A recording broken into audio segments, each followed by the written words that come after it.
اپنے کالم میں بھی لکھا تھا کہ اگر ان سے آپ کہتے ہیں کہ رک کر بتائیں کہ ٹائم کیا ہوا ہے، تو کہتے ہیں ہمارے پاس ٹائم دیکھنے کے لیے ٹائم نہیں ہے. لیکن یہ جو اسپینش بولیویا جس کا میں ذکر کر رہا ہوں، وہ لوگ تو اتنے ڈیسنٹ ہیں اور اتنے کوآپریٹو ہیں کہ اگر اگلی دفعہ اگر آپ ان سے کہتے ہیں نا کہ مجھے جانا ہے، مطلب آپ کوئی کسی ایریا کا نام لیتے ہیں، جی مجھے فلاں جگہ جانا ہے، مجھے لاپاز جانا ہے یا مجھے فلاں سٹی جانا ہے، وہ بعض دفعہ جو ہے نا لوگ آپ کو ساتھ ساتھ چل کر ادھر مطلب ساتھ چلنا شروع کر دیں گے کہ آئے ہم آپ کو وہاں تک چھوڑ کے آتے ہیں. اتنے زیادہ کوآپریٹو ہیں. ماشاء اللہ وہاں کے لوگ بھی مطلب اچھے ہیں، کوآپریٹو بہت اچھے ہیں لوگ اور ہیں. ہمدردی کرتے ہیں. لوگ جو آتے ہیں ان کا استقبال بڑے جوش و خروش کے ساتھ کرتے ہیں. جی بالکل ایسے ایسے ہی. ہی. تو مطلب آپ کے لکھنے کا شوق آپ کو سب سے جی کب تھا اور کیوں تھا؟ جی علی ظفر، یہ میں جیسے بتا رہا تھا کہ وہ اللہ تعالیٰ کی مدد سے جو ہے، چونکہ میرے والد صاحب ٹیچر تھے اور انہوں ان کی شروع سے ہی ڈیزائر تھی کہ میرا بیٹا جو ہے ایک اسپیکر ہو، ایک ڈبیٹر ہو، ایک رائٹر ہو. اور I am very much thankful to my father کہ انہوں نے میری جو پرورش جو ہے اس طرح سے کی. تو مجھے اچھی طرح سے یاد ہے کہ میں میرا خیال ہے فورتھ کلاس میں تھا، تو وہ مجھے مریض لے کر جا رہے تھے. تو انہوں نے کہا کہ تم نے جو ہے وہ اس ٹریول کی ساری سٹوری جو ہے نا وہ لکھنی ہے، اور اچھی سٹوری لکھو گے تو میں آپ کو جو ہے اچھا ایسا انعام دوں گا. تو اس طرح سے بچپن سے مجھے یہ شوق تھا. تو اللہ تعالیٰ کا فضل ہوا، جب میں نے میٹرک 10th کلاس میں فارغ ہوا تو میری پوئٹری کی بک لب تشنا کے نام سے پبلش ہوئی اسلام آباد سے. اور وہ میری پہلی جو ہے وہ باقاعدہ ایک پبلشڈ بک تھی، شاعری کی تھی، شاعری کا مجموعہ تھا. سیکنڈلی پھر میری جو ہے وہ میں نے یہ جو میرے سفر ہیں جاپان وغیرہ کے، وہ دنیا کے 7 ممالک جو پہلے سفر کیا تھا ان کی جو ہے وہ لاہور سے کلاسک پبلشر سے میری بک شائع ہوئی، اردو میں سفر نامہ ہے، اس کا نام ہے گھر کیسا لگا، جس پر عطاء اللہ قاسمی صاحب جو ہیں وہ جو اپنا یہ بہت بڑے رائٹر ہیں اور کالم نگار ہیں اور وہ ایکس ایمبیسڈر بھی رہے کافی ممالک میں، انہوں نے اس کے اوپر اپنا تبصرہ لکھا تھا. تو اس طرح سے وہ میرا دوسرا سفر نامہ تھا. اور پھر اللہ تعالیٰ کی ذات نے جب مجھے حرم پاک کی زیارت کرائی تو پھر میرا تیسرا سفر نامہ جو ہے سفر نم دیدہ کے نام سے جو ہے وہ پاکستان کی جو بھی کہہ لیں کہ لائبریریز ہیں، جو پبلک لائبریریز ہیں گورنمنٹ والی، ان میں پڑھا ہوا ہے. یہاں گجرانوالہ میں بھی اگر آپ جناح لائبریری جو ہے تو آپ کو وہ میری کتابیں پڑھنے کو مل سکتی ہیں. ماشاء اللہ آپ کا کافی چیزیں آپ نے جو بتائی ہیں، آپ کا کافی زیادہ واسٹ نالج ہے. اب میں ویورز کو بھی یہی کہنا چاہوں گا کہ ان کی جو کتابیں ہیں ان سے رہنمائی کریں اور پڑھنے کی زیادہ سے زیادہ کوشش کریں. جی سر، میں آپ سے ایک سوال پوچھنا چاہتا ہوں کہ آپ کو زندگی میں ایسا کیا واقعہ پیش آیا جس میں آپ مطلب ڈپریس ہوئے ہوں، یا آپ کو زندگی میں مشکل پیش آئی ہو، ڈیفیکلٹی پیش آئی ہو سچویشن میں، آپ نے اس چیز کو کس طرح کم بیک کیا، اس چیز سے کس طرح آپ کو لے کے چلے؟ جی علی ظفر، ایسا ہے کہ ویسے تو زندگی واقعات سے بھری پڑی ہے. تو اینی وے میں ایک ٹریول ایکسپیرینسز کے حوالے سے ایک تھوڑا سا ایک فسٹ ٹائم کا آپ کو ایک واقعہ سناتا ہوں کہ میں لاپاز سے لیما کے لیے میں اپلائی کر کے جا رہا تھا، اور لیما سے میں نے آگے میڈرڈ اور میڈرڈ سے پھر ٹوکیو جانا تھا. تو لیما ایئرپورٹ پہ جو ہے وہ امیگریشن والوں نے مجھے جو ہے وہ بھی کنٹری جو ہے تھوڑا سا اس میں کرپشن ہے، اور اس کے جو امیگریشن اور کسٹمز والے تھے انہوں نے مجھے ادھر روک لیا تھا. اور ایسے ہی وہ مجھے میرے تلاشی اور بیگ وغیرہ اس کو کھولنا شروع کر دیا. اینی ویز میں نے ان کو کہا کہ میرے پاس تو حالی بک بھی تھی قرآن پاک، وہ بھی میں نے رکھا ہوا تھا جو ہے وہ پڑھنے کے لیے. تو پھر میں نے انہیں صاف لفظوں میں کہا، میں نے کہا کہ یہ ہماری حالی بک ہے اور برائے کرم اس کو آپ نے ہاتھ نہیں لگانا، چاہیے میرا ہینڈ بیگ تھا. تو انہوں نے بہت ساری مشکلات اکٹھی کر دی. وہ اصل میں میرا اگلا جو ٹریول ہے سارا اس کو وہ روکنا چاہ رہے تھے، تو اس کے لیے لیکن ان کو کوئی جواز نہیں مل رہا تھا. تو وہ کبھی کہہ رہے تھے کہ آپ کیوں جا رہے ہیں، کیا ریزن ہے, آپ کرنے کیا آئے ہیں, جا کے کس لیے رہے ہیں, اور پھر آپ یہ ڈاکومنٹ کیا. میں نے کہا آپ کو جو پوچھنا ہے, جو دیکھنا ہے, وہ سارا کچھ ٹرانسپیرنٹ ہے اور کلیئر ہے. اس میں اب دیکھیں میں کئی کنٹریز میں گیا ہوں دنیا کے ممالک میں, اور سبھی کے وہ ویزاز لگے ہوئے ہیں, اور میں ود ان ٹائم ہی میرا ٹریول ہوا ہے. تو ایسا تو کوئی ایسا ایشو نہیں ہے. دراصل وہ مجھ سے انہوں نے وہ جو ہے نا پیسے جو ہے وہ کوئی ڈالرز وہ مانگنا چاہ رہے تھے. ان کا خیال یہ تھا. وہ گڈ لک یہ ہو گئی, میں تو وہ دینا نہیں چاہ رہا تھا, لیکن یہ ہے کہ سارا اس سے ہو رہا یہ تھا کہ وہ بالکل سارا شیڈیول ہی متاثر ہو جانا تھا. فلائٹس کینسل ہو جانی تھی, وہ خدا نخواستہ وہ اگر وہ مجھے روک دیتے یا کوئی ایسے پرابلمس بھی آ سکتے تھے, یا وہ دیکھیں نا کہ اگر ایک ماحول اچھا نہ ہو یا ایک ملک کے کچھ لوگ اچھے نہ ہوں, تو بعض دفعہ immigration and they have all rights, وہ جو بھی چاہے بعض دفعہ کر سکتے ہیں. ایسے ہی خام میں وہ آپ کو کسی سیل میں ڈال دیں, کسی ایسے ہی ان کمیٹڈ جو ہے کرائم کے طور پہ. اینی ویز تو پھر وہ گاڈ ہیلپ, اللہ تعالیٰ نے میری بڑی مدد کی. تو وہ جو ایئر لائن تھی اپنا ایبیرین ایئر لائن, ان کی جو مینیجر تھی, انہوں نے مجھے پہلے دیکھا ہوا تھا کہ میں جب بورڈنگ میں کھڑا تھا, تو وہ ابھی پلین جو ہے وہ بالکل ریڈی ٹو گو تھا, وہ ڈپارچر کے لیے تیار تھا, لیکن انہوں نے پیسنجر نظر نہیں آیا. وہ دوڑتے ہوئے وہ جو فیمیل مینیجر تھی وہ آ گئی اسی روم میں جہاں پر مجھے انہوں نے امیگریشن والوں نے کھڑا کیا ہوا تھا.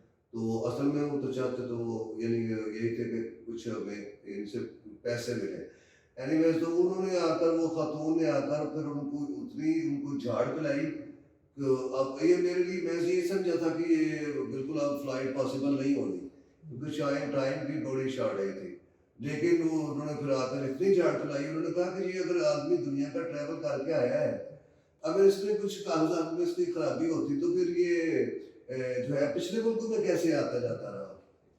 تو اس طرح سے انہوں نے پھر ان کو ایسی سنائی, اور اس خاتون نے میرا پھر سامان بھی اٹھا لیا, اور انہوں نے کہا کہ دوڑ کر جو ہے نا بغیر کچھ دیکھے ہوئے ادھر سے نہیں کوئی شی واز اتھورائزڈ, وہ بالکل ایک اچھے عہدے اور ذمہ دار عہدے پہ تھی.